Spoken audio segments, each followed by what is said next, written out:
नमस्कार। आकाशवाणी जयपुर अजमेर से प्रस्तुत है प्रादेशिक समाचार।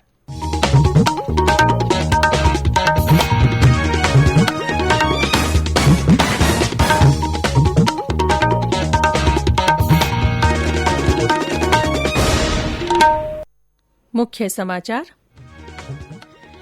बीकानेर जिले में सड़क हादसे में 11 लोगों की मृत्यु। प्रदेश की थर्मल प्लांटों में कोयले की कमी के कारण बिजली का उत्पादन प्रभावित होने का अंदेशा, सरकार व्यवस्था में जुटी। राज्य को कल कोविशील्ड वैक्सीन की 9 लाख से ज्यादा डोज और प्राप्त हुई। और प्रदेश में मध्य रात्रि छाया श्री कृष्ण जन्म का उल्लास, आज मनाया जा रहा है नंदोत्सव।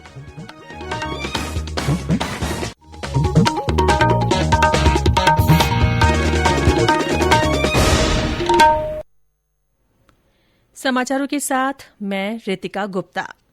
देश भर में 18 वर्ष से अधिक आयु वर्ग के लिए सरकारी केंद्रों पर निःशुल्क कोविड टीकाकरण अभियान जारी है।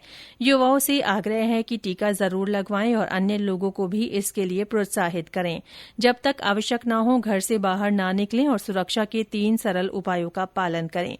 मास्क लगाएं, 2 गज की सुरक्षित दूरी बनाए रखें, हाथ और चेहरा साफ रखें। और अब समाचार विस्तार से।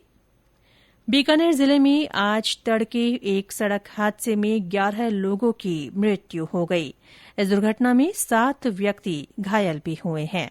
ब्यौरा हमारे बीकानेर संवाददाता से।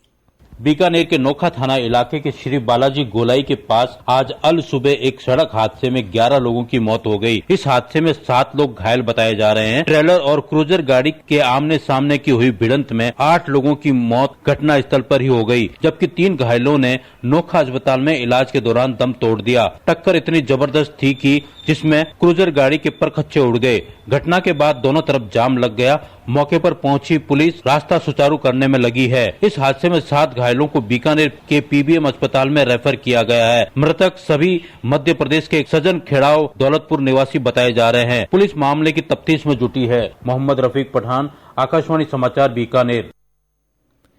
प्रदेश की थर्मल प्लांटों में कोयले की आपूर्ति में रुकावट के कारण बिजली का उत्पादन और वितरण प्रभावित होने का अंदेशा है।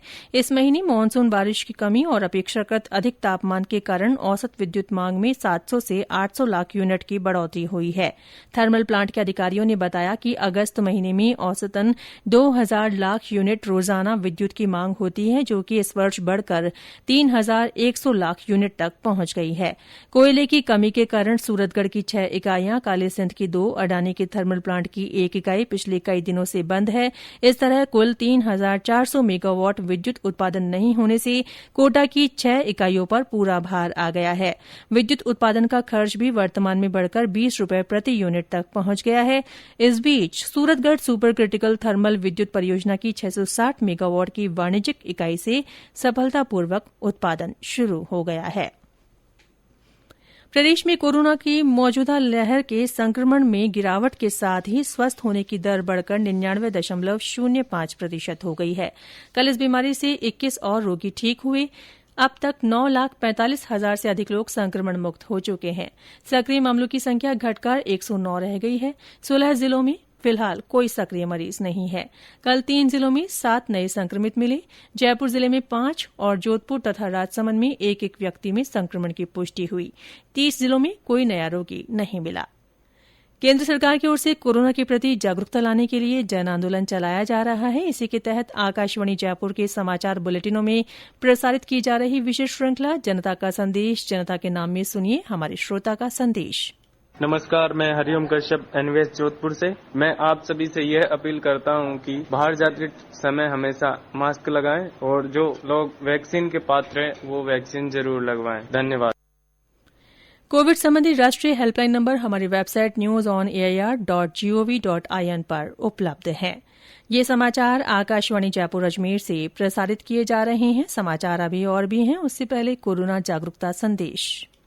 चलो मिलकर एक शुरुआत करें, चलो एक फैसला आज करें। मास्क नहीं तो टोकेंगे, कोरोना को रोकेंगे। चलो एक इरादा करते हैं, चलो कुछ वादा करते हैं। मास्क नहीं तो टोकेंगे।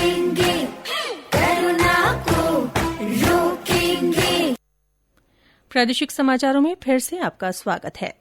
प्रदेश को कल कोविशील्ड वैक्सीन की 9,10,230 डोज और प्राप्त हुई है। इस बीच राज्य में अब तक 4,38,74,000 से अधिक कोविड रोधी टीके लगाए जा चुके हैं। इनमें से 3,32,04,000 से ज्यादा को पहली और 1,06,69,000 से ज्यादा को दोनों डोज लग चुकी है। कल 1,26,975 लोगों का टीकाकरण हुआ। इधर राष्ट्रव्यापी टीकाकरण अभियान के तहत देश में अब तक 64 करोड़ से अधिक कोविड वैक्सीनेशन हो चुका है। और अब आजादी का अमृत महोत्सव से जुड़ी खबरें। आजादी का अमृत महोत्सव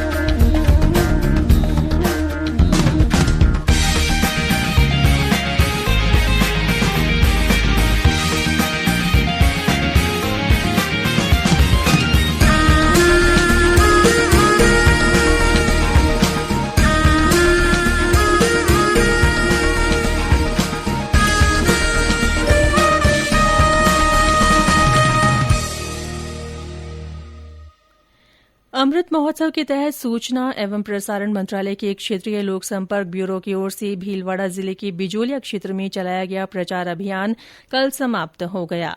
5 दिवसीय अभियान के अंतिम दिन लोक कलाकारों की ओर से देशभक्ति गीतों पर आधारित सांस्कृतिक कार्यक्रम आयोजित किया गया।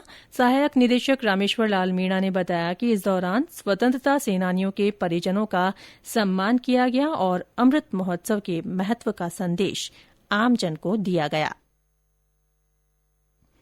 आकाशवाणी जयपुर के समाचार विभाग की ओर से आजादी का अमृत महोत्सव के तहत श्रोताओं के लिए प्रश्नोत्तरी प्रतियोगिता आयोजित की जा रही है। इस प्रतियोगिता में देश के स्वाधीनता संग्राम से जुड़े सवाल पूछे जा रहे हैं। आज का प्रश्न है, अजमेर के किस स्वतंत्रता सेनानी ने 1948 में मजदूरों को संगठित और जागरूक करने के लिए राष्ट्रीय मिल मजदूर संघ ब्यावर की स्थापना की? प्रश्न एक बार फिर से सुन लीजिए। अजमेर के किस स्वतंत्रता सेनानी ने 1948 में मजदूरों को संगठित और जागरूक करने के लिए राष्ट्रीय मिल मजदूर संघ ब्यावर की स्थापना की? सबसे पहले सही जवाब देने वाले श्रोता को पुरस्कृत किया जाएगा। श्रोता अपने जवाब नाम और पूरे पते के साथ हमारे व्हाट्सएप नंबर 9414052368 पर भेज सकते हैं। आज के सवाल के विजेता का नाम शाम के प्रादेशिक समाचार बुलेटिनों में घोषित किया जाएगा। गौरतलब है कि प्रतियोगिता से जुड़े प्रश्न हर मंगलवार और शुक्रवार को सुबह 9 बजे के प्रादेशिक समाचार बुलेटिन में पूछे जाते हैं और विजेता का नाम उसी दिन शाम 6:30 बजे और 6:45 बजे के समाचार बुलेटिनों में घोषित किया जाता है। श्रीकृष्ण जन्माष्टमी के दूसरे दिन आज नंदोत्सव मनाया जा रहा है। कल मध्यरात्रि भगवान के जन्म की खुशियां मनाई गई और मंगल गीत गाकर भक्तजनों ने उल्लास व्यक्त किया। प्रदेश के अधिकांश बड़े मंदिरों में आमजन के लिए कोरोना के कारण प्रवेश बंद है। इस बार शोभा यात्रा और दही हांडी के सामूहिक आयोजनों पर भी रोक है। राजसमंद से हमारे संवाददाता दिनेश श्रोत्रिय ने बताया कि श्रीनाथ जी सहित कई मंदिरों में प्रोटोकॉल के साथ पूरी जांच के बाद श्रद्धालुओं को प्रवेश दिया जा रहा है।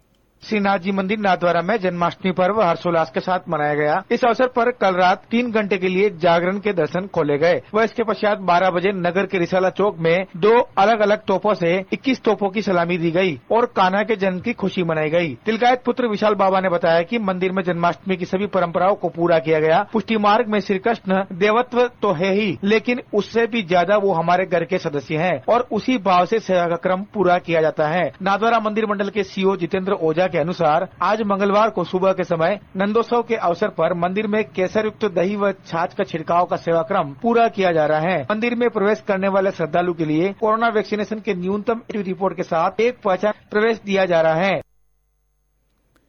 और अंत में मुख्य समाचार एक बार फिर। बीकानेर जिले में सड़क हादसे में 11 लोगों की मृत्यु हो गई है। प्रदेश के थर्मल प्लांटों में कोयले की कमी के कारण बिजली का उत्पादन प्रभावित होने का अंदेशा है। सरकार व्यवस्था में जुटी है। राज्य को कल कोविशील्ड वैक्सीन की 9 लाख से ज्यादा डोज और प्राप्त हुई है। और प्रदेश में मध्यरात्रि श्रीकृष्ण जन्म का उल्लास छाया। आज नंदोत्सव मनाया जा रहा है। इसी के साथ प्रादेशिक समाचार बुलेटिन समाप्त हुआ। हमारा अगला बुलेटिन हिंदी में दोपहर 12:30 बजे प्रसारित होगा। नमस्कार।